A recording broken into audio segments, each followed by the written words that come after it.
and recently started a project on the archaeology of homelessness, which was my original interest before I moved into working with contemporary populations. I also work with Manissa Maharawal, who is also on my committee, and she does work on the intersections of social movements and urban political economy.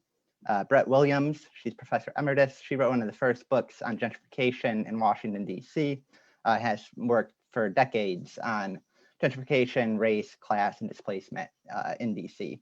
And then lastly, Amanda Huron from UDC is on my committee, who does work on housing cooperatives in Washington, D.C. She has a recent book called Carving Out the Commons, Tenant Organizing and Housing Co-ops in D.C. If you haven't checked it out, you for sure should. And it's a great history of D.C. So all four of these mentors really taught me and kind of paved my way for what I do now. So for my research, I did a year-long ethnography with unhoused folks in NOMA. So my fieldwork began in summer 2018 and ended in the winter of 2020. So for those who don't know, ethnography is a method often used by anthropologists to understand cultural phenomenon by getting to know the people they work with and understand how some of the more mundane, often not talked about aspects of everyday life relate to larger social, political, and economic processes. So my goal with my research was to better understand the changing social and physical landscape of the NOMA area, which is both one of DC's fastest developing areas and has the city's highest concentration of unhoused camps in DC. The title of my dissertation is The City in the City, Mutual Aid, Appropriation, and Community in the Unhoused Camps of Washington, D.C. The City in the City's novel by China Melville, who's a Marxian fiction writer. You should check him out, he's really cool. And then each of the different subcategories of my title, Mutual Aid, Appropriation, Community. Mutual aid highlights my anarchist theory, appropriation, the Marxian, and then community. I use it to show how unhoused folks build relationships outside of the normative family models using a queer theoretical lens. So yeah, in short, I did my ethnography. Yeah, so my ethnography also has a strong historical component, which hopefully we can talk about a little bit later. And I'm just really trying to look at the longue array of homelessness and displacement in NOMA from the perspective of unhoused people that currently and have lived there. Thank y'all. Awesome, thank you, Aaron. Reginald, and you might, I think you need to turn on your video too so we can see you. Oh, there we go, awesome. Everybody hear me? We hear you. Yeah, everybody. My name is Reginald Black, and I was unhoused actually about, I guess, a decade or so here in the District of Columbia. During that time, I been one of the, I guess you would say, premier advocates on the issue. I also, I'm a part of a lot of groups, including a group called People for Fairness Coalition. I'm a reporter for Street Sense Media. Currently, I actually serve on the Continuum Care Board for homeless services in the District of Columbia. We actually documented that process out in the NOMA neighborhood, and it's kind of funny to me calling it NOMA. I know that it's a place called Orleans. We affectionately called it during the days of Chocolate City. But we documented that process, and still there are a lot of questions that I don't know where the answers come. But yeah, it's an interesting conversation to have in hindsight of what is going on down there right now during COVID. Awesome, thank you, Reginald. Maurice? I'm Maurice Cook, angry Black man, hurt Black man. You know, I wouldn't be so angry if it didn't hurt so much. You know, I heard, you know, I could hear pain in my brother Reggie's voice. Yeah, NOMA, I mean, NOMA was made up just like Jamestown was made up, just like Richmond was made up. I mean, this is just the story that has been the continuous story. And, you know, sometimes you don't know what you're seeing when you see the British come sailing in. And you don't even though you know that story, you don't know what it really looks like until they've landed. And, you know, they start in the square. And then I swear to God, that thing starts spreading like a virus. And that's exactly what has happened over the last really 25 years. And for me, you know, as a youngin', you know, we got to play around behind Union Station, right? Because it was kind of an open space back in my day. And the bus station was there, you know, the Greyhound bus station was there. And for, you know, the kids that couldn't afford, you know, to be on the Amtrak, you know, you would be up in that bus station. And it was a meeting spot, you know, as I was a teenager. And, you know, I remember driving through, you know, 2nd and 3rd and 1st Street. And to me, from 8th Street to Florida Avenue, it had the worst potholes in the city. And so as a kid, it was as a kid, you know, when you would be in a truck, you would tell your people to take you over there because the ride was so fun, you know, be in the back of the truck bed. And it was kind of like just an open territory, you know, with a lot of our people. There were a lot of, you know, auto body shops and stuff like that back there, a lot of warehouses. So it was heavily, you know, industrial, you know, it was heavily industrial. You know, Reggie said Orleans and, you know, there's still a little block, Orleans Place right there. I mean, they're taking 6th Street right there. And how am I going to ever forgive the people for taking away Florida Avenue Market, where I used to get my go-go tapes and cheap gear. And they have that sick ass Union Market, and they think that no one's going to pay. But that's not the case. Someone's going to pay. Thank you, Maurice. Now, Maurice, you got to at least talk about Serve Your City a little bit. You got to give people a little bit about Serve Your City. Well, Serve Your City is the way I'm going to, you know, hopefully make sure those of us who are willing to do what's necessary so that everybody is to the good, you know, making sure that everybody's got the basics. Serve Your City is is a force to make sure and to demand that we all get the basics, you know, by any means necessary, whatever it has to take. And so what we won't do here tonight, and what won't happen whenever I'm present, is that we know exactly who the bids are for. And so please don't pretend, don't come up on here with some reform shit, because we have to address a loss, and it won't be right until that loss is addressed directly. And I'm not so sure the people who are benefiting from that really should be in that conversation, to be honest. I think they should listen and follow. That's how I feel.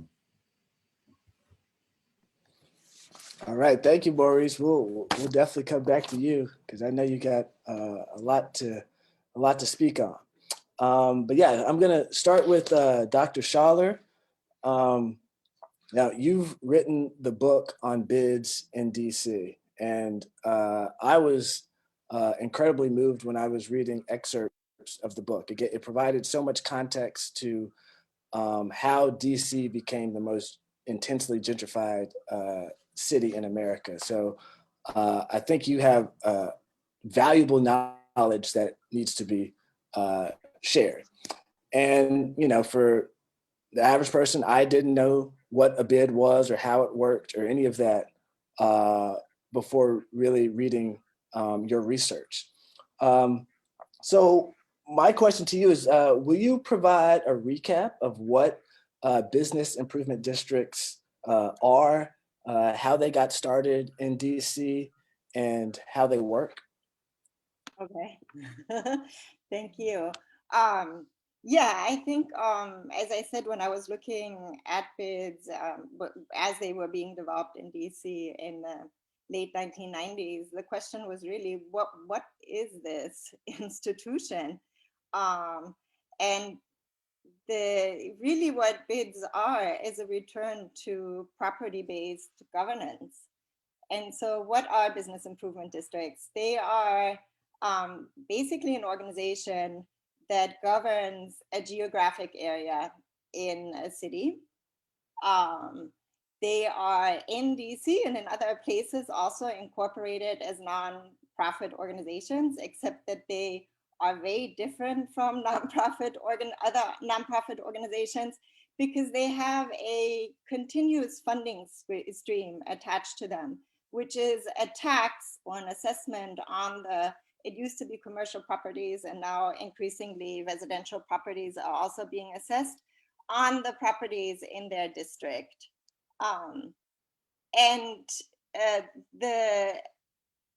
The key element of these nonprofit organizations is that actually the majority of the board members, as you kind of pointed out when you were talking about NOMA, has to be property owners.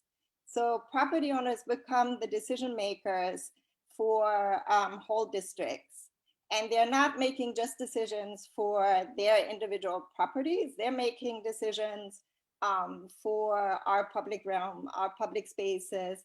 Not only that, as a collectivity, BIDS are very politically influential. So they're making collectively decisions also that are planning decisions.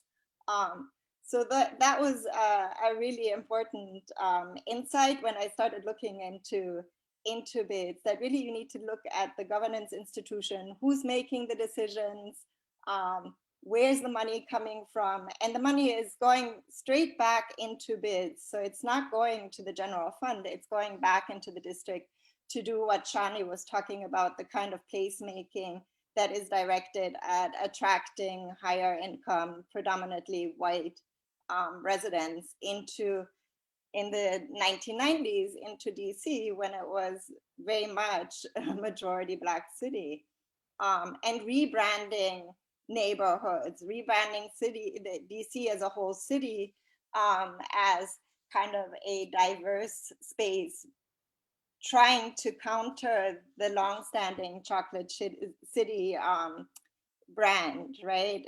And also identity, not a brand, actually, an identity, a political identity, a cultural identity, and then actually going back and rebranding it as something very different. So that's kind of what BIDS as an institution are. Again, the important part is that they are governed by property owners. I guess the other thing that is important is that their assessment formulas are often tied to the assessed value of the property. So they have a built-in mechanism that wants them, that makes them want to naturally increase property values as an institution in their districts, because it affects their budget. Their budget grows as the assessed value grows if their assessments are tied to that.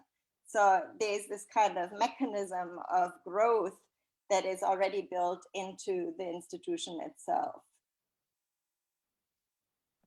And I guess another aspect is that the name Business Improvement District is a little bit misleading. So a lot of people, when they think about BIDS, they think, well, it's to improve conditions for the small businesses that are in the district.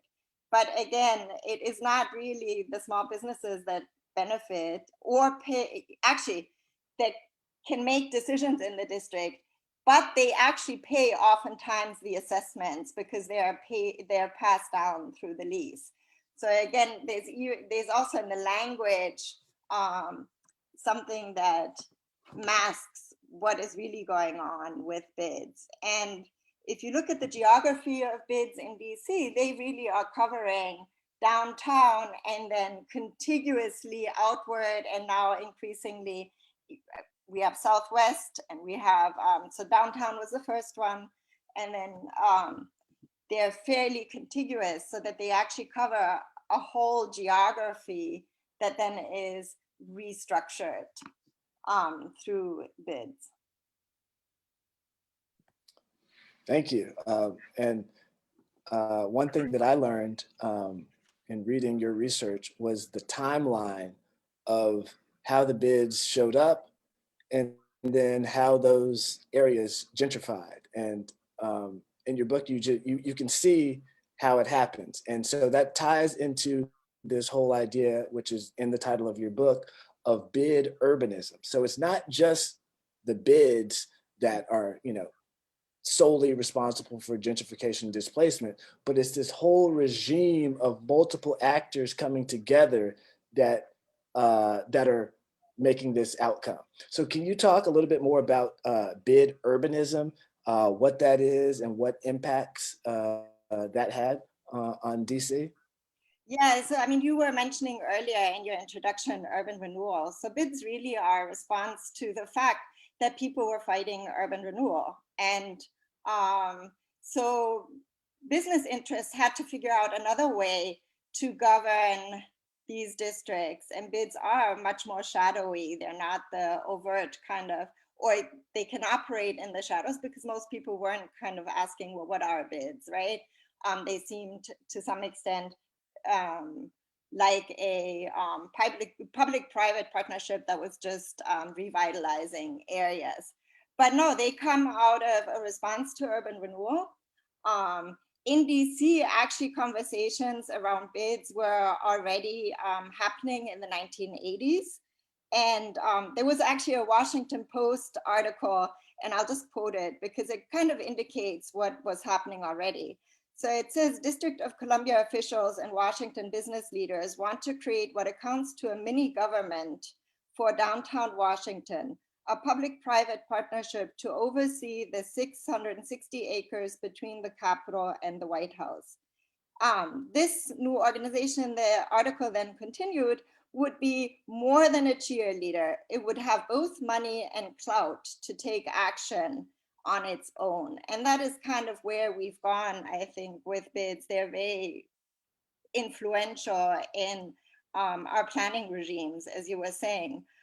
BIDS really weren't enabled in DC until the mid-1990s, and that has to do with the Fiscal Control Board. They weren't enabled until 1996, so a year after the Control Board came in. When they were then indeed enabled, they also, the legislation in 1997 then also provided the tools for BIDS to actually finance a lot of or incentivize and catalyze redevelopment. So BIDS have a toolbox like tax increment financing or payments in lieu of taxes, and the assessments themselves that empower them to, with coordination with the DC government, obviously. It is a public-private partnership, and with other actors during that time, as the Fiscal Control Board was formed, there were also other organizations, very influential organizations founded that were to market DC and attract investment. So these are the organizations that then work together in an urban regime to focus on placemaking, meaning redevelopment and rebranding and shaping life in the public sphere to attract consumers and residents in. And then a particular kind of, you mentioned the creative class earlier. So there's a particular vision of who is supposed to be in that space. The other aspect is that there were plans developed during that time. So you have the 1998 strategic plan, which was called the Economic Resurgence of Washington, D.C., Citizens Plan for Prosperity in the 21st Century, which basically laid out that BIDS would play a role in the redevelopment of DC. A lot of the principles from that ended up in the comprehensive plan. And the way that then investment was targeted was through a kind of a classification system of neighborhoods. And what is really disturbing is that you had a classification system that then mirrored actually it's actually a mirror. the neighborhoods that had been systematically disinvested through redlining and the kind of the policy-induced movement of capital into the suburbs. So those neighborhoods now were being targeted for reinvestment, knowing that then property values would rise so that you're getting the rent gap, as Neil Smith would say. So this is how this regime that works. So the BIDS individually are not maybe catalyzing gentrification, but they're doing it in coordination with, as you said, other organizations, and the city's plans actually support that kind of development. And as we see kind of the trends that we see in those areas, they consistently have gained white population and lost Black population. And the metrics that BIDS, I think Shani was showing, uses is median income, age. These are all kind of markers for gentrification. And that's the purpose is that. That is I mean, it's built into it. It's kind of oiling what I call the gentrification machine. Awesome, thank you, Dr. Schaller. And if Sana, you, please. okay, well, you earned that. You earned that. So I'm not, you know, I'm not getting into that doctor debate. But yeah, and so for more, if you want to get in even more depth of Susanna's research, please check out her book. I'm going to drop a link to it in the chat, because she could have a whole webinar just on that. So yes, thank you, Susanna, for sharing your research. And before I move on to you, Erin, I just want to make a few comments about what we've been talking about so far. So one, if you're not familiar with Ari Teresa's lawsuit against the DC government, I suggest you check it out, because it talks about how the DC government put in planning documents goals play right into that. So you can read the lawsuit, you can read articles written on it as well to learn more. And one recent development that happened in my neighborhood that completely caught me off guard was, so there was a project in Southwest. It's going to be one of the largest projects in Southwest. It's over 600 units. And initially there was not going to be any affordable housing. Residents in Southwest pushed back. The ANC unanimously voted against the project 3 times. Charles Allen even wrote a letter of opposition to it. And then before one of the public hearings, I was checking the record, and I saw that the Capitol Riverfront BID wrote a letter of support for the project, even though the project is not in their planning area. But some of the BID board people are friends with JBG. So this project, which ended up having 3% affordable housing, was supported by the Capitol Riverfront BID. Now, I don't know why in the world they would do this, but I thought that was pretty baffling, and I had never seen that before. So yes, so now we're going to get more into the NOMA BID, and to help us learn more, we're going to Erin. So Erin, you're doing your dissertation on people experiencing homelessness in the NOMA BID area. Can you tell us a little bit more about your research and why the NOMA area has such a high concentration of people who are unsheltered, and what connections there are between recent changes in the area and the daily experiences of the folks?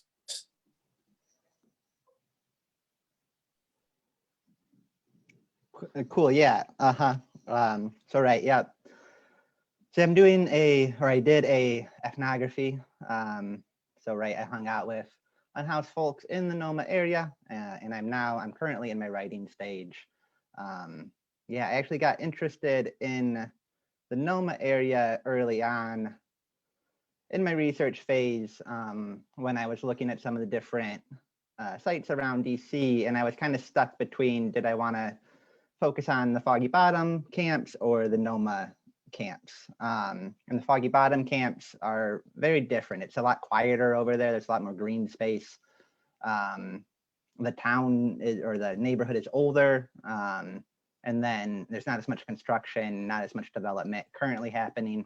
Obviously there's some, and then the NOMA area was like the exact opposite. It was very chaotic, very little green space, and a lot of development was occurring when I first started in 2018. So it just felt much more to be on the front lines of some of the changes happening in DC and across the United States. So yeah, to start, the NOMA area, aka the area directly surrounding Union Station, has always had a very high number of unhoused folks. So the train stations that were there before Union Station was constructed in 1907, there was the B&O Railroad, and then the Pennsylvania Railroad a little bit south was a popular hangout and transway spot for transient homeless people called hobos or tramps.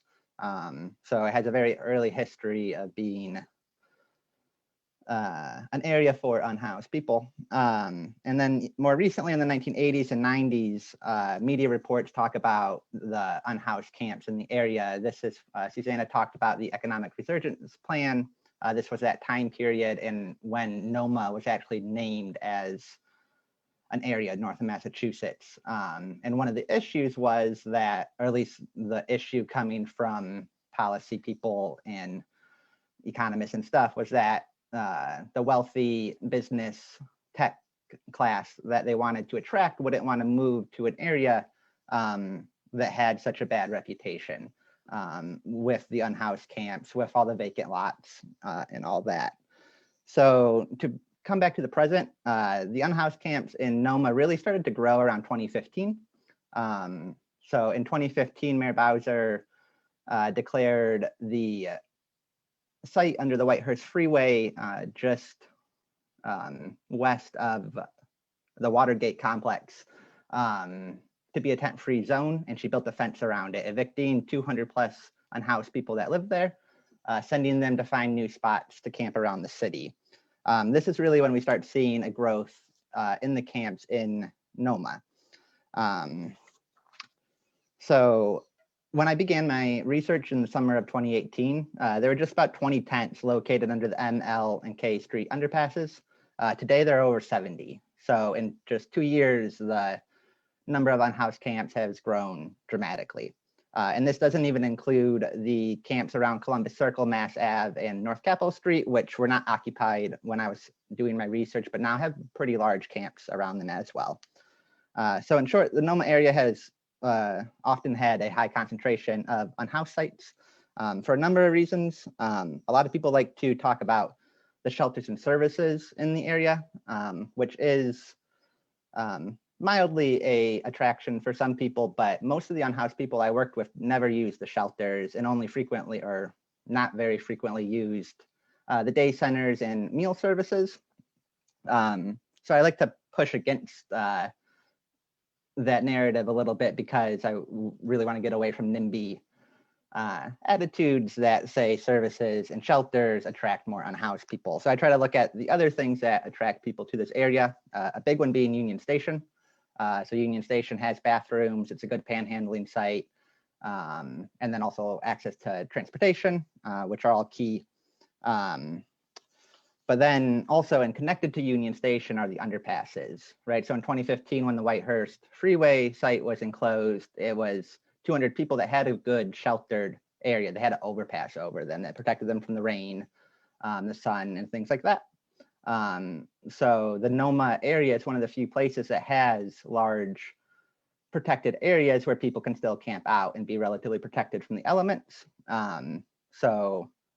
Those underpasses, which were created in 1903 when construction began on Union Station, are one of the biggest draws to the area. And then lastly, just the safety in numbers attitude and a word of mouth. Talk to any unhoused person in DC and they likely know where the various camps in DC are and the amenities they have. So once people started camping in NOMA, it kind of snowballed from there.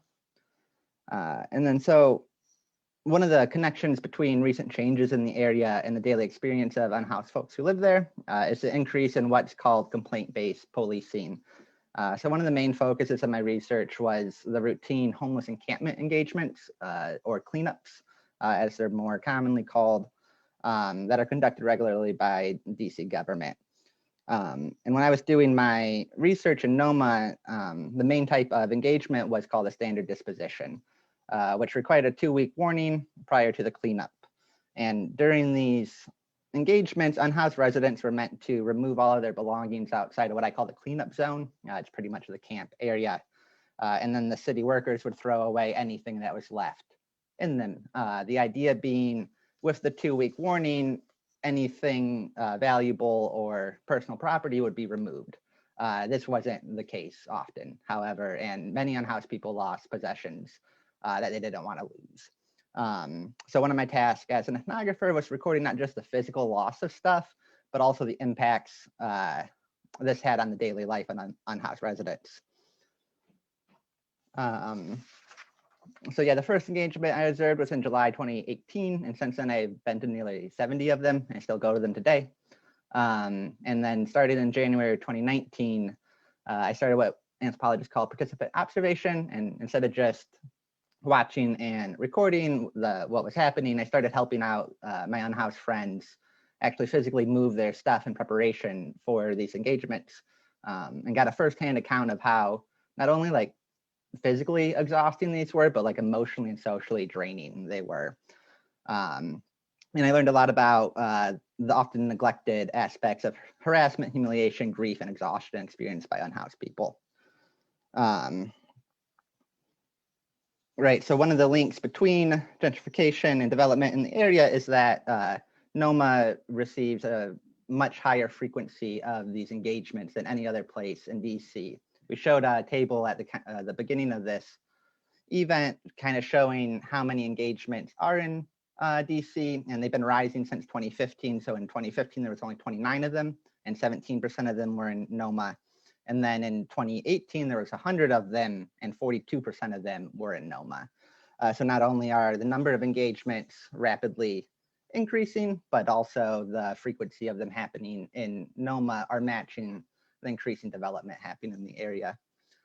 And then just quickly, one of the notable events that happened during my research was the light art installations, Rain and Light Weave, under the M&L street underpasses. They cost a combined $2.5 million. And during the construction of these, the unhoused camps under the underpasses were temporarily evicted.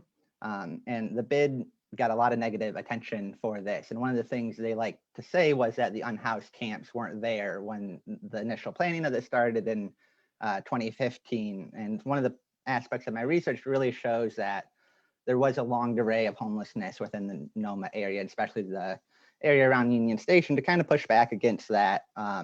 Because at the ribbon cutting ceremony for Rain, the first of the installations, Robin E. Jasper, the then president of the NOMA BID, gave praise to the new art for turning the dark and scary underpasses into a vital connection between the east and west parts of NOMA. So there was a very clear goal in mind of lighting up these, what were perceived as dark and scary places. And so the unhoused folks that I worked with understood the changes happening to the area very well. And they made these links to development and gentrification, often pointing to the high rises or the white people in suit coats that would cover their nose when they passed the camps, as reason for the increasing amount of harassment and state violence they experience from district government. So yeah, I'll keep it at that for now. Well, that's a whole, we get a little taste of the dissertation that you've been working on and all the research and the firsthand research and experiences that you've had. And I just want to note that for anyone that would like to follow along with Aaron, you can follow on Twitter. I'll put the Twitter handle in the chat, and you can follow along there for more photos and analysis and to learn more about what's going on in the NOMA area. So thank you, Aaron. Thanks, Coy. So now we'll move on to Reginald.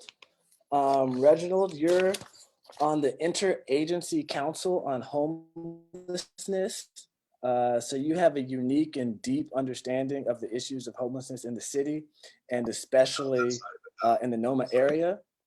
So can you, or will you talk to the connection between the city, and Aaron briefly touched on this, the connection between the city and the BID with the K Street underpass, in particular, it becoming a pedestrian, quote unquote, pedestrian passageway in January of 2020?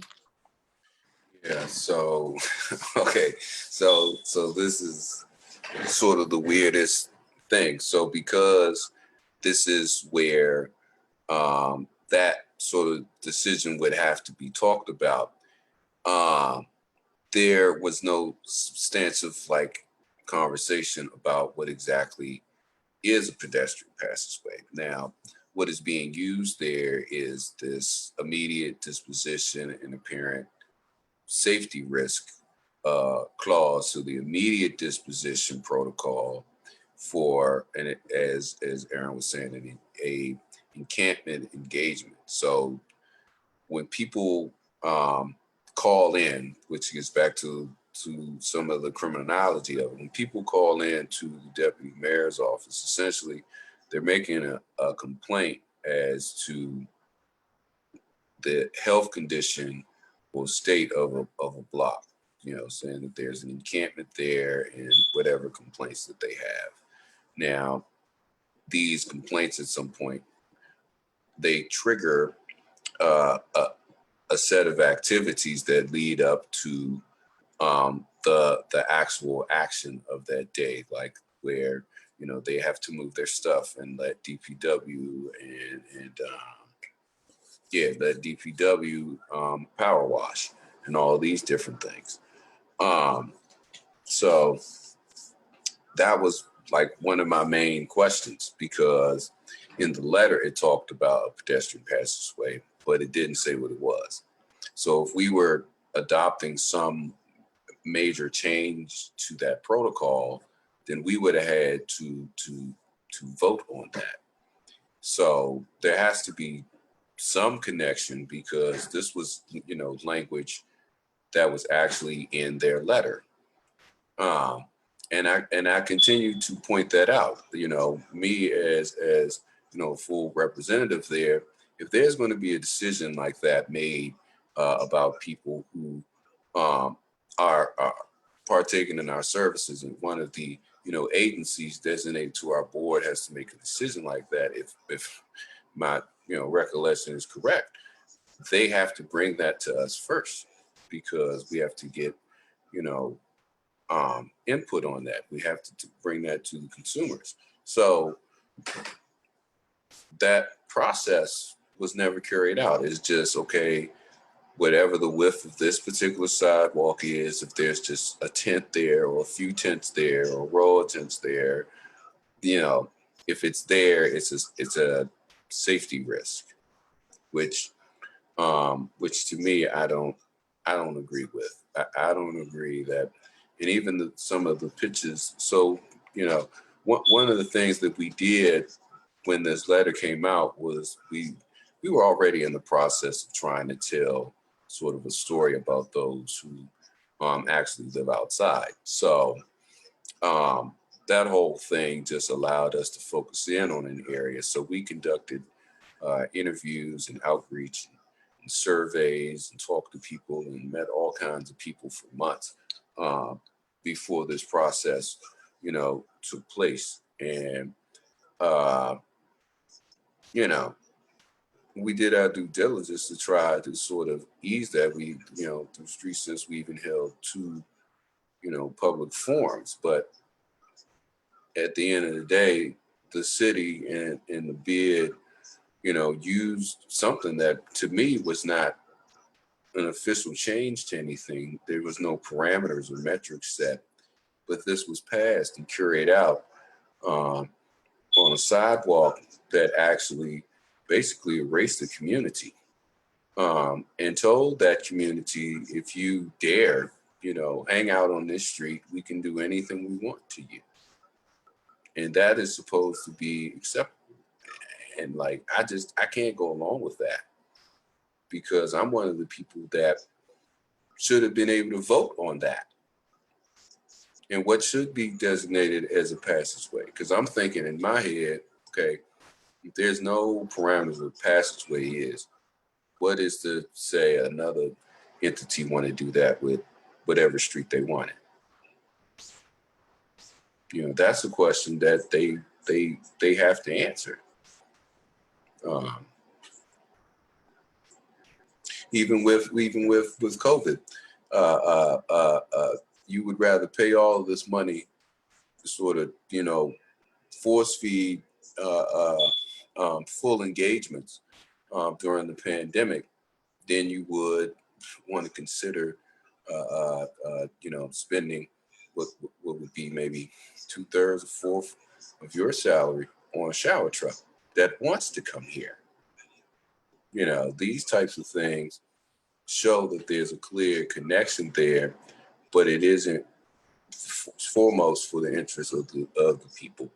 And we have mechanisms for that to be, but for whatever reason, how much community members, there was a lot of pushback on that language, at those meetings that Street Sense Media held. And it's just like, it seemed like nobody was listening to me, in my opinion, and even be there the day of. Like I said, it's exhausting, it's heart-wrenching, it's emotional, terrible. Well, thank you, Reginald. And it sounds like the bid had undue influence in making that happen. And it sounds like the bid wasn't looking out for the people unhoused there, but more so the people that they cater to. So that's really unfortunate. And so I have another follow-up question for you. And it's based on your work and experience with the community. And so I'm wondering if you'll speak to your perspective on the systemic issues that involve race and class that we see represented in NOMA, namely like homelessness, and public health, and mental health support. So when you're talking about people that are homeless anywhere in this city, you're talking about 86.4% Black people. That includes the death of people who are unhoused. This includes people being 42.1 or 2 or so percent having a health condition. So, these folks are vulnerable to more than just what we're going through now. Their situation already is exacerbating their health. And it's no wonder that you see overwhelmingly persons of color. You look at the wealth divide between the median income of Black families and white families. You find that within that number of people who are severely rent burdened, I think it was right around 60,000 folks. So most of them are Black. So any one of those people at any given time can experience a housing emergency. Actually, in 2019, we took a look at an annual demand for single homeless services period. We looked at about around 10,000 households needing some sort of service from the homeless services system. So we know that we have a large demand throughout the year of people who are facing housing emergencies. And then when you look at a lot of the populations of folks who are actually living in encampments. A lot of them have been homeless for a good while. Some of them have 2 and 3 and 4 years, but because they may be reluctant to engage with some services, it looks like they've only been homeless a year or two, but they've been here 6, 7 years. You know, these types of things. So we have to do a better job of getting people connected, and we have to have a better say on how, you know, entities operate in the District of Columbia, because they should not have been able to create a protocol. That's part of what I was, you know, appointed to do. That was, you know, that is something that I really, you know, I kind of take that personally. I'm actually on the Continuum's board. So to make a decision like this, I know I should have had a voice on, but I didn't. You know, how does that feel to know, okay, you in actuality are supposed to have a voice on these particular things? But this process never came anywhere near, you know, the tables you sit at. So, you know, and during COVID, all of these different statistics are true.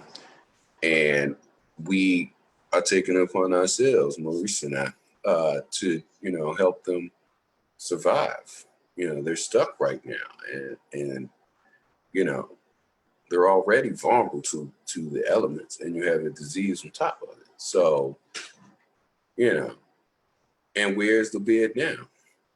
Like, what services, you know, are they really actually offering?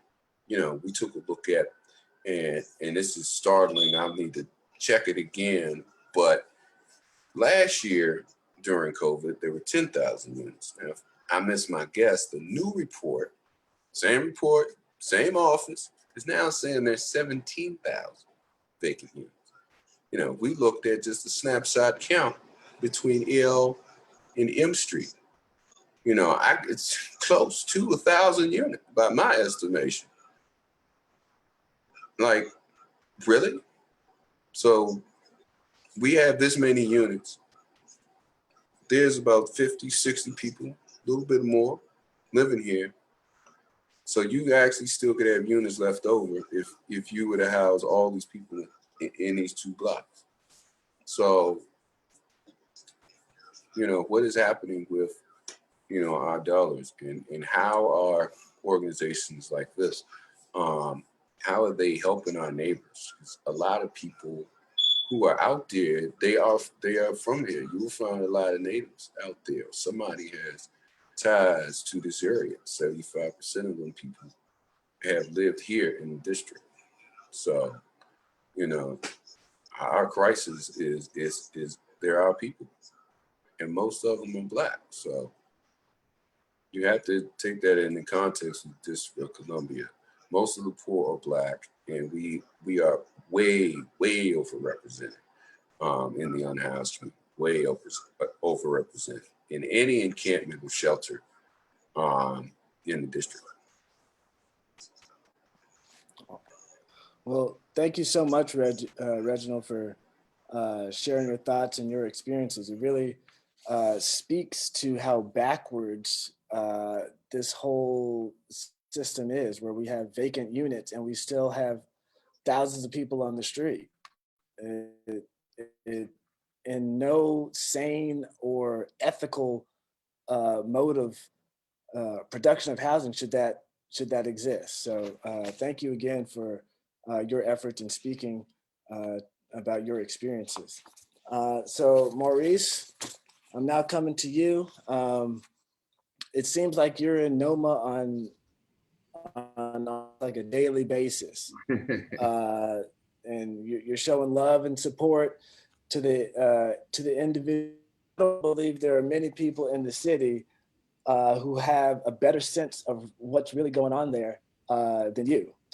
So in our intro to the NOMA area, we covered the makeup of the board and the interests of the board, and more 50% of the board, more than 50% of the board are developer or real estate interests. And so I'm wondering if you can speak to your on the mismatch of the bid board and those people, and then the people who you're helping. The bid kind of describes itself as a good community actor, but it seems like you're the good community actor and the other good community actors. So can you speak to like what you're seeing and just the mismatch and what's going on there? Well, yeah, every week, really for the last, almost going on a year, since the stay-at-home order, since the outbreak, Ward 6 Mutual Aid, Surrey City, we created a team to provide the basic goods down in the encampments on a weekly basis. And in March, when we started, or April, when we started, we developed an inventory system, a whole distribution system, a supply acquisition system to be able to sustainably provide support to our unhoused families and neighbors and citizens who live in the encampments, right across from REI. I'm sitting there looking at REI right there. I'm sitting there looking at, all the people being entertained by REI, and it's hard because we've been blessed to get so much support, and we've been blessed to get support, but we need so much more. When we started, we created these unit bags, and each unit had wipes and hand sanitizer and masks and toilet paper and hygiene products and all of these things, and we started out with 50 unit bags in the beginning. And now, we would only go out one day a week. Now we go out 4 days a week and 3 other different tent encampments. And in NOMA itself, we're over about 110, 120 units. And so that just shows the rate of increase of people who are living there. And then, we're probably giving out, over 200 units of these supplies on a weekly basis. And, you add that up over, the course of months, almost going on a year, it's insane. I mean, it seems that the rate of increase is something that I've never seen.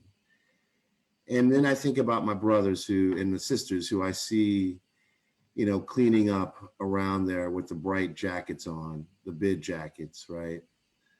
And, those are Black people. Those are our people, my brothers and sisters, And, I looked at the 2019 annual report of the BID. And I'm no mathematician, but it said that the landscapers and the ambassadors who everyone sees, that, the people that you actually see that represent the BIDs on the ground in public, $15 an hour, $18 an hour. While I know that at least this executive director or this director or the president or the principal of the NOMA BID, what are we talking about? Upwards to $300,000 she earned a year. And so I'm not a mathematician, okay? But could someone please tell me the percentage, gap between the workers who look like us and the people who supposedly are improving business within certain districts? Right? I mean, that is it's outrageous. And for DC to be able to market that it's a progressive city with Democrats, run by Democrats, they have no real moral standing whatsoever with this gap in wages. And so you tokenize our people. None of those people who work for the BID can afford to live in any business improvement district in this city. And they certainly are not paying them a wage that they could afford to live in these business improvement districts. And so I think we have to look at the totality of it all. And we have to think about, where do we go from here? And, what we share in solidarity is one, our, humanity, our love for humans, other humans, and that we are workers. And so I think the first thing that we have to do is to build the capacity as best we can for the people who are being hurt the most by this system. And those are our unhoused communities throughout the city, the growing unhoused communities throughout the city. And so the number one demand is to be housed. We can't do anything as far as organizing and building capacity when people are barely surviving on the street. I mean, you see, Texas, what Texas is going through right now is kind of an extreme, a very quick extreme of how the elements and the political economy can impact, people's safety, right? But this is what's experienced in a structural way in Washington, D.C. every day. And we literally have the Treasury, we have the Capitol up the street from all of this. We have all of these Black and brown Democrats that were elected that supposedly will benefit us in some type of reform game. I hope it works out. But while all that is being strategized, I know people are starving to death and people are freezing to death. Someone just died up in Columbia Heights just from living out in the elements. We have all of these resources, all of this promise. I see our people pushing around the trash cans in the community, probably many of them in the communities from which they come. And then I see the people who are benefiting from this public Ponzi scheme. How about we take the salaries of everyone who works for the BIDS and then see how many people we could house for a year? I think it would probably be pretty substantial. How about we demand, instead of a business improvement district, can we create, and we're going to have to, radically create, as we have done with mutual aid, a human improvement district. And we can't expect a city that would create such a thing to do anything to address it without a demand. So while we demand for our money to go to the support of humans from that thing that has created this condition, we also have to work together to create what is necessary to ensure that nobody else dies outside in Washington, D.C. There's no reason why anyone should die outside in Washington, D.C. Reginald just spoke to the fact that in NOMA itself, there's already 1,000 some units that are readily available. And so these are choices that are being made. These are priorities that are being made. And so we know what the priority of our local elected class, we know what their priority is. They show us every day. What are we willing to do? What are we willing to sacrifice to make sure that no one else dies on the street? Because I can tell you, no matter how many benefits that I'm blessed with, from living in the city, they all are poisoned by the fact that people have to suffer this way. That's how I feel. Thank you, Maurice. And we'll get to, I like how you pose those ideas, because that's what we're trying to get at is, we need to get out of this mess that, we're in right now. And so ideas in action is what's going to get us out of this.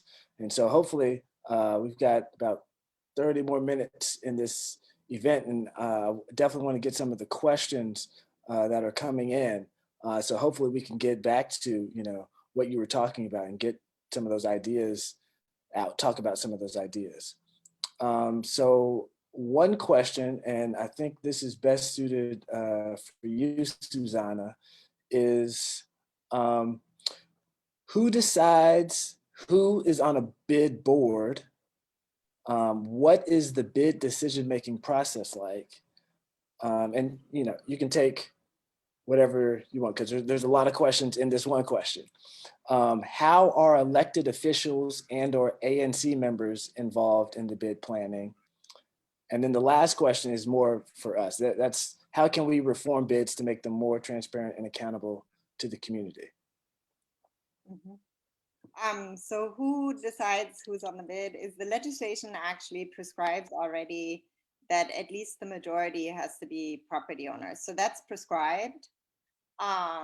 Then bid boards can be composed by the bylaws. So they can, decide how many small businesses and what categories.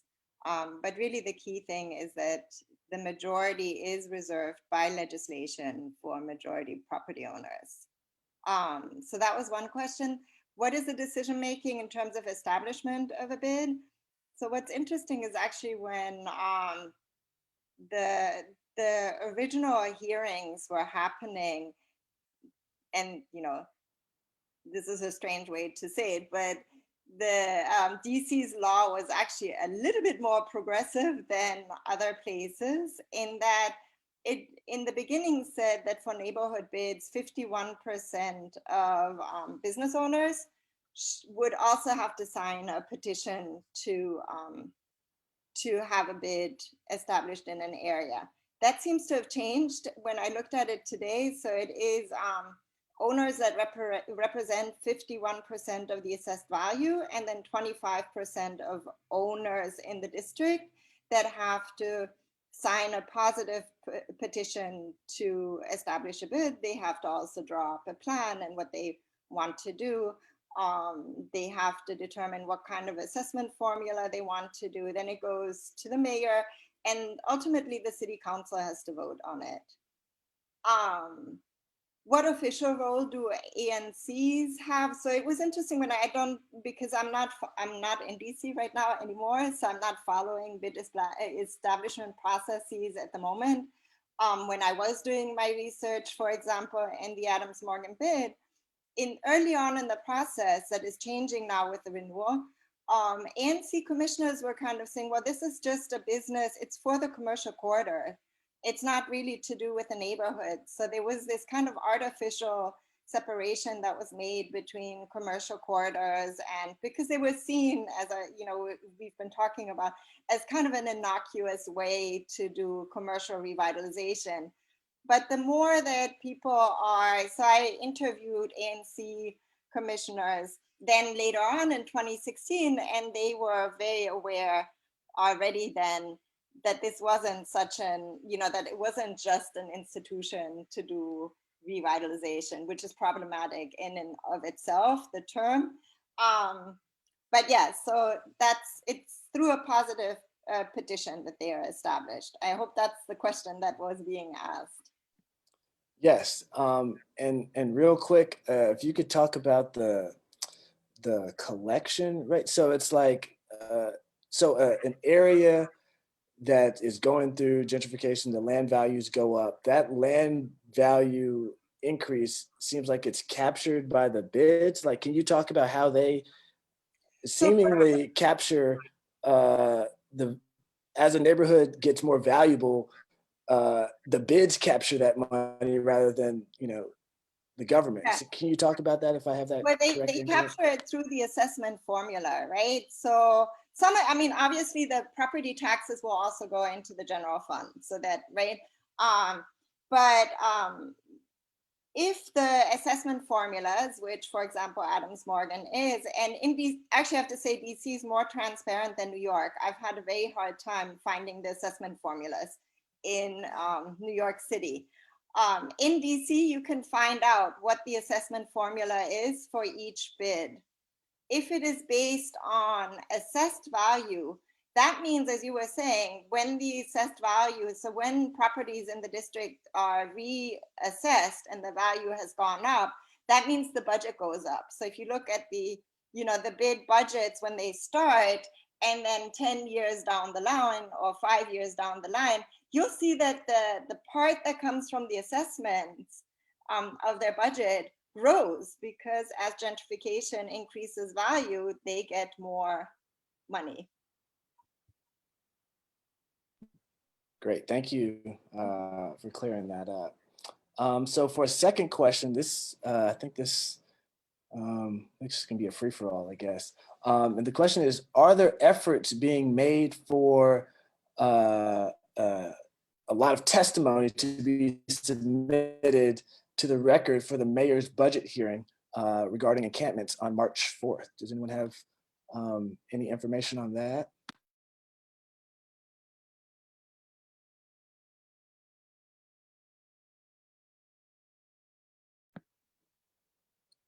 And if not, maybe we'll add it to the agenda. Maybe that's something that should be done. So yeah, thank you for that question. That's something we can organize around. And then another question, I think, Shawnee, you might. Could I say something to that, Coy? Oh yeah, for sure. It's like those engagement forms they're not for like specifically on encampments, but you'll see, if you go to them, because I've been going to them since she started them, and the number one issue really is housing, and it's housing almost every time,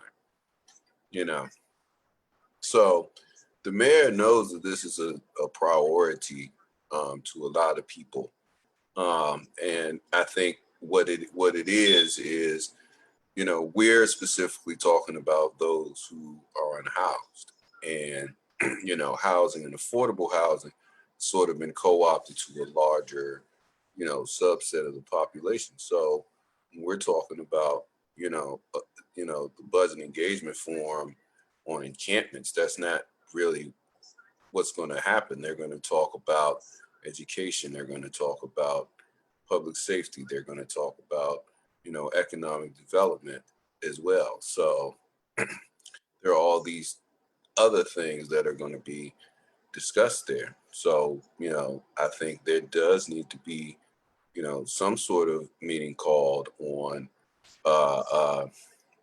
what's going on there. But the best we get are the oversight hearings for the deputy mayor, because that's who's overseeing those types of engagements. And everybody goes to the Department of Human Services hearing to talk about how we're going to address, housing instability.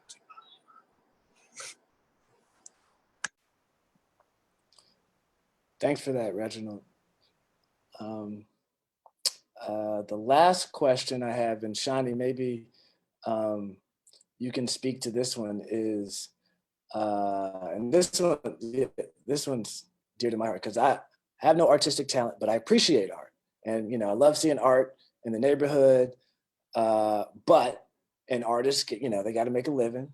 I want to support artists, but how are artists helping with the problem and or contributing to the problem? Yeah, it's a really difficult question, and I think a lot of us in the community have been puzzling over it for a long time, across the different generations of artists. And it's a difficult question because, we're constantly stuck between like choosing from making a living, putting food on a table in a very in an industry where it's, art is so celebrated and in high demand, but at the same time labor is still extremely devalued in the industry. So choosing between making a living from a very in a very difficult kind of occupation, and I guess staying true to our values, being accountable to the community. And the difficult thing with murals and public art is that it's been this is an art form that started with graffiti, and it's the voice of the disenfranchised, of folks just taking to the streets, folks who are not being heard in any sense of the word. And so it's become so co-opted by money and power, because that's visibility is what money and power gives you. It gives you huge walls. It gives you huge, very visible spaces to get your message out. And so, you know, I think that's another thing that artists have to wrestle with is, you know, sometimes we are able to get out very positive messages, right, with murals, and make sure that a lot of people see them and feel them, you know, and are empowered by whatever interaction they have with this public art. But we don't have control over the long-term effects, right?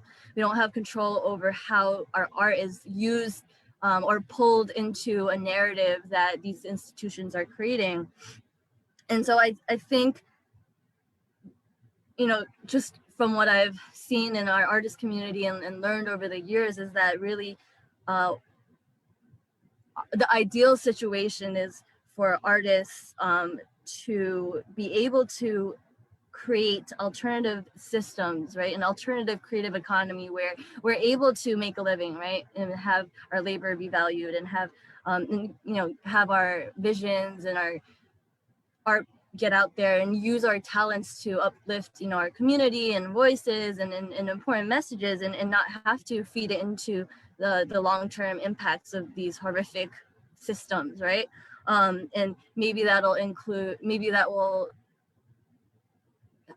follow after what the mutual aid folks have done, right? Is just creating an entirely alternative network and community where people are funding, you know, things independent of these systems that we need to change. And I think in the meantime, you know, before we're able to establish something like that, you know, where artists can do what they do without compromising their values and harming people, you know, indirectly, right?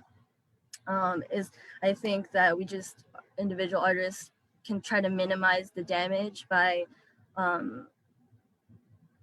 learning, right, listening, engaging with the community, and really plugging in to, and I know, you know, sometimes artists are, you know, I'm an artist, but I think there are easy ways to plug into these community efforts to really understand and accept this responsibility that, you know, I believe comes with public art. You know, a mural is not just a mural. Your voice is having a ripple effect on thousands of people, you know, that are seeing and interacting with your art. So, and I think also, you know, artists with privilege as well, you know, sometimes I think just like any profession, it's like artists who are able to more easily make a living and have visibility and be successful, they tend to maybe come from more privileged backgrounds. You know, a lot of white artists, also artists of color who might have that sort of background, I think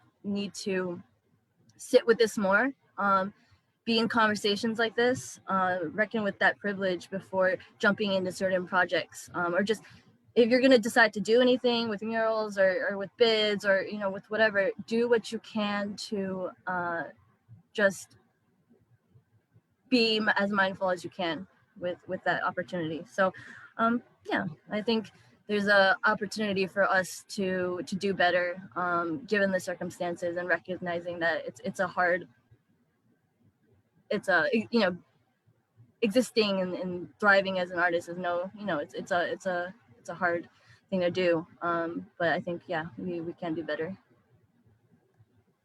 Thanks, Shani. And maybe I'm just reading into what I want to read in, but it sounds like capitalism is in trouble. It sounds like we're about to get rid of this economic system that's making all of our lives miserable. But yeah, so we've got about 15 more minutes, and we want to leave y'all with some action items that, you know, this is it's a crazy time to be alive. There's a lot of stuff going on, but there's also a lot of organizing going on. There's a lot of people that are, you know, stepping up to the plate, making action happen, holding policymakers, decision makers accountable, helping each other out. So we want to give them a shout out and let you know of some different actions that are going on right now. So Shani, you got that. Yeah, and there's some folks on the call that I will be passing the mic to in a few minutes, including an organizer from Brooklyn Manor, Sarah, to talk about Empower's work. And I see Nancy Shia from ADMO. I don't know if I can read some of the work that's being done, the announcements of work that's being done in Adams Morgan around the bid. Let me see if I can. Sarah, would you be able to share the PowerPoint again and the slide with the different campaigns, please?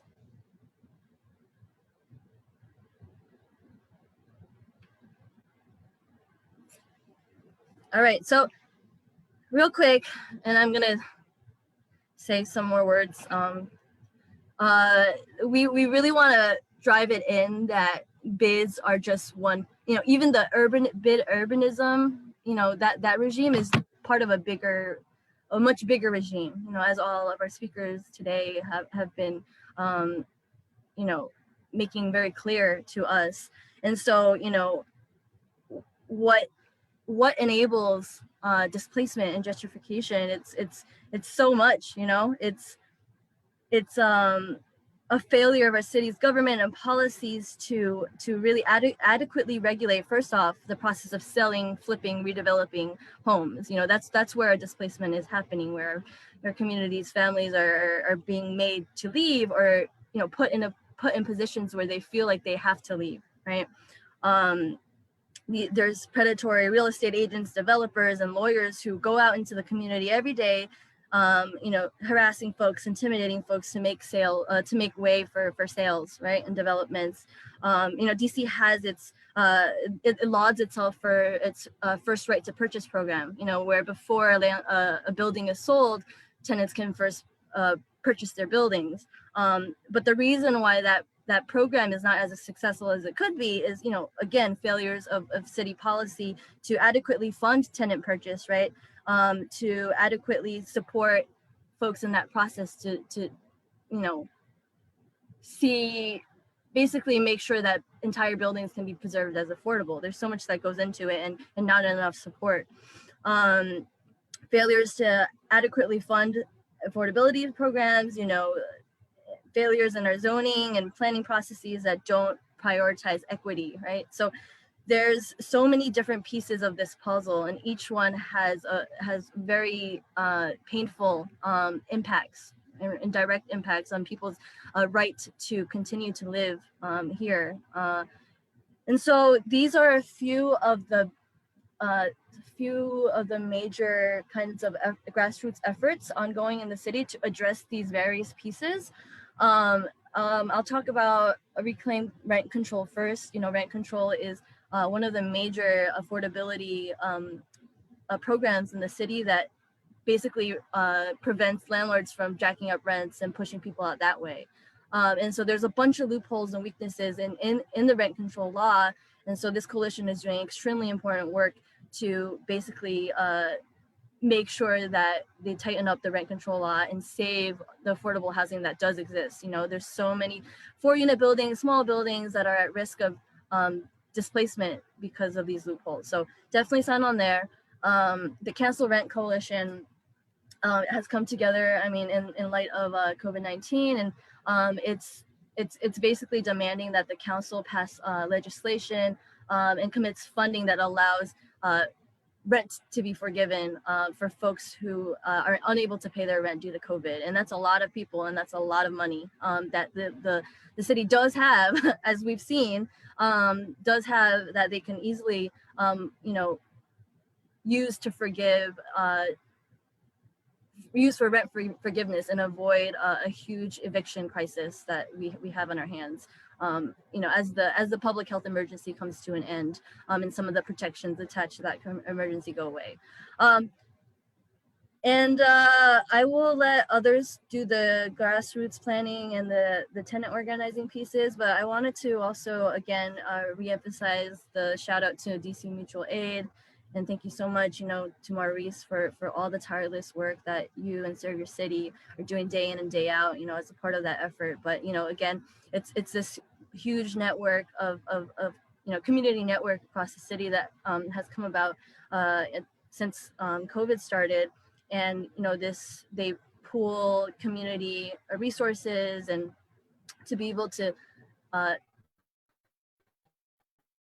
folks in financial need, folks who need deliveries, seniors who can't leave their house and, need assistance, childcare, You can go on Facebook and find the group, but definitely, you know, support them, join and volunteer. There's so many different roles that you could play.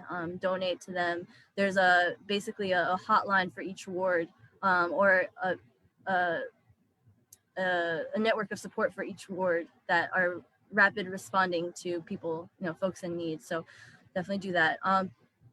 So let me see. Supporting tenant organizing is a big one, and that's, you know, there's constant opportunities to do that. So let me hand it to Beth Wagner to speak on an opportunity you all have immediately to plug into some tenant organizing. Thanks, Shani, and thanks everybody for having me. I attended this BID event a couple months ago, and it seriously changed the way that I think about gentrification and displacement. So thanks for putting this on again. My name is Beth Wagner. I am an organizer at Brooklyn Manor. I support and work at the direction of the Brooklyn Manor Brentwood Village Residents Association.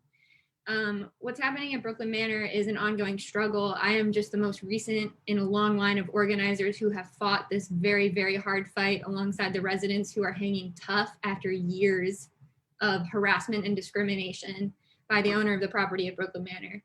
For those who don't know, Brooklyn Manor is a property in Ward 5. It's one of the largest remaining affordable properties in DC, and it has 3, 4, and 5 bedroom units, so family-sized units, which are the scarcest housing resource in the district. It's privately owned, and the developer has submitted a proposal for a redevelopment to triple density. So what that means is building 3 times as large. They need the government's approval to do that. And the proposal that was submitted, while tripling density, significantly reduced the amount of affordable units, got rid of nearly all of the affordable family units. And of course, the Ward 5 council member is Councilmember Kenyon McDuffie, who also oversees BIDS. So Kenyon McDuffie is well aware of the struggle at Brooklyn Manor. The residents tried to meet with him because this plan is going to absolutely displace Black families. At least 100 of these really important affordable family units are permanently going away in a process that is tripling to quintupling the land value for the property owners. So when you triple density, you make that land that much more valuable. So not only did the government and the zoning commission, and with the support of Kenyon McDuffie, side with the developer against the residents, the city then also gave this project $47 million in our public money in the form of a TIF.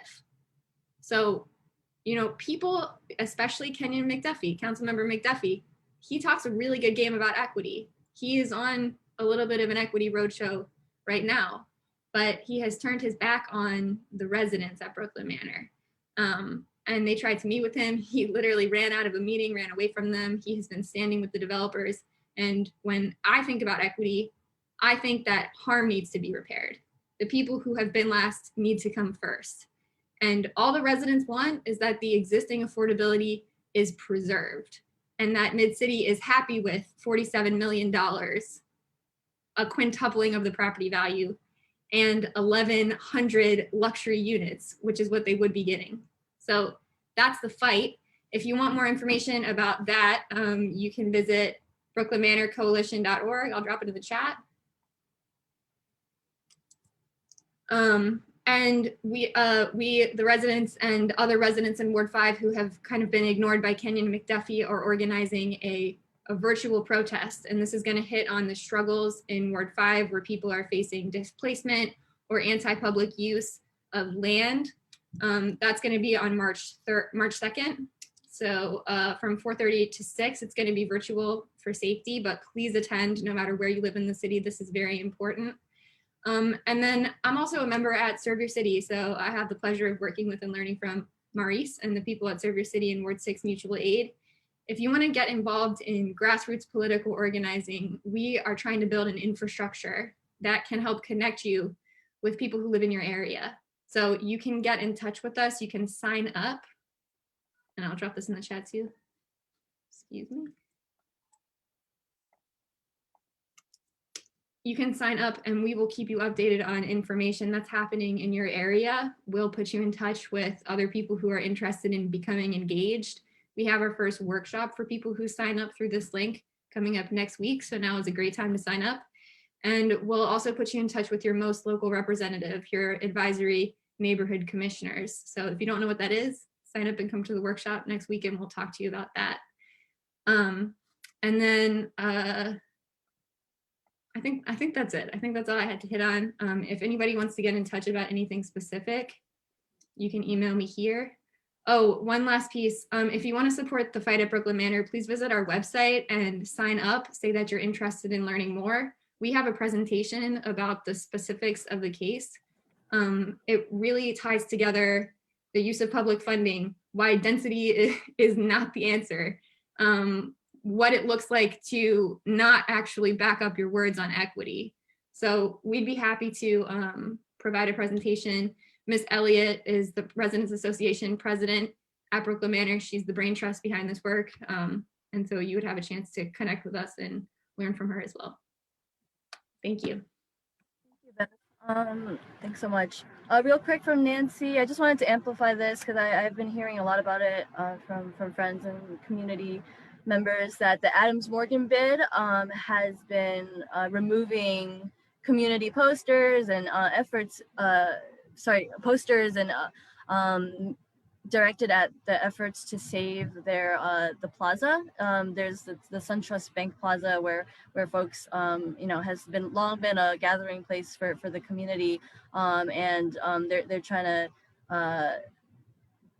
to make sure that that plaza can be preserved and turned into something that works for the community. And so check it out, saveourplaza.org, I think it is, and see how you can pitch in, and hopefully we can continue working with folks in Adams Morgan to put more of a focus on what's going on there. And I'm going to hand it really quickly to Sarah to talk about the Grassroots Planning Coalition before we wrap up. I know we're in the last few minutes. Essentially, with any large development in the city, a developer has to go in front of the zoning board, right? File a PUD, it's this whole thing. And what the zoning board uses it's called a comprehensive plan. And that's a very important document that guides the development that is allowed, big developments that are allowed in the city. So I'll let Sarah talk about how to plug into that work around the comp plan. Hi, thanks. So just quickly, so as Shani said, the comprehensive plan is the city's central guiding document for how development proceeds in DC. So if you're interested in getting involved in the big picture, I would say to definitely engage with the DC Grassroots Planning Coalition. And so just briefly, the current comprehensive plan was adopted in 2006 and was meant to stay in force for 20 years until 2026. But during this period, the plan may be amended for every 4 years. And during this most recent amendment cycle, the mayor initiated essentially a full rewrite of the entire plan with almost 1,000 pages of edits and substantial changes to the maps that guide the future of land use in the city, greatly increasing the amount of density, the amount of building that can happen before we even have another comprehensive plan.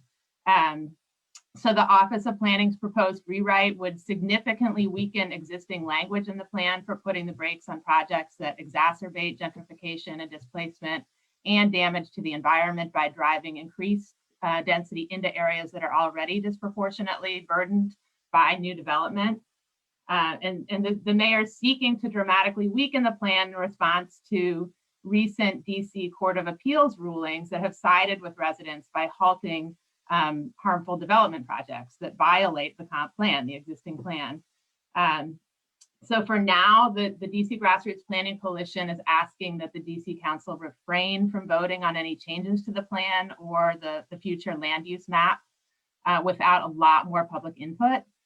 Because so far, most of the amendments that have been adopted to what's called the framework element, which has already been signed off on, were submitted by real estate developers and their attorneys. And the language of those amendments actually some of them are taken verbatim. Like if you look at the comments, that the amendments that were submitted by these people, this actual language has made it now into our comp plan, into the framework element. So I'm just going to put a few links in the chat. The DC Grassroots Planning Coalition to get involved, and then a more detailed list of these housing priorities that I have up on the screen, and a way that you can sign on to endorse these priorities. Thanks so much.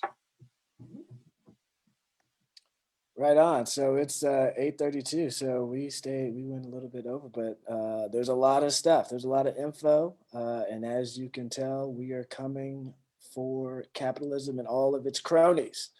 So thank you all for participating, whether you're watching this now or via recorded session. We'll be in touch. We're trying to take all these ideas, all this information, and turn it into action. So stay in touch with us via Facebook. There's going to be some links in the chat. There's going to be emails sent out afterwards. So if you're interested, there'll be plenty of ways to stay in touch. Thanks again.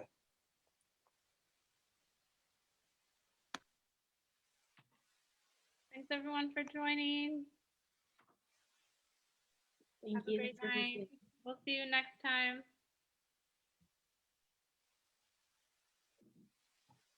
Thanks everyone.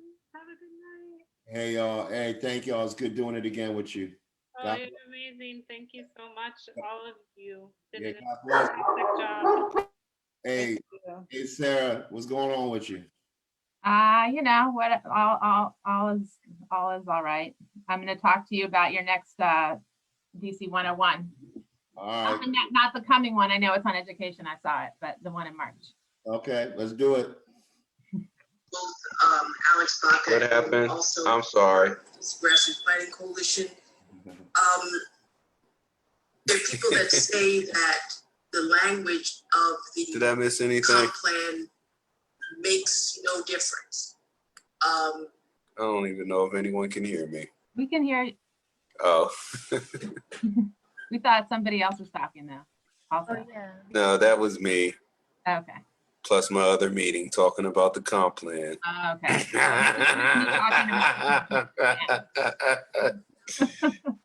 Yeah. I've got Greater Washington here on deck. It was so hard not to ask a question before our presentation. I couldn't do it, but I did it for the team this time. Shani, you can stop Facebook and then we can also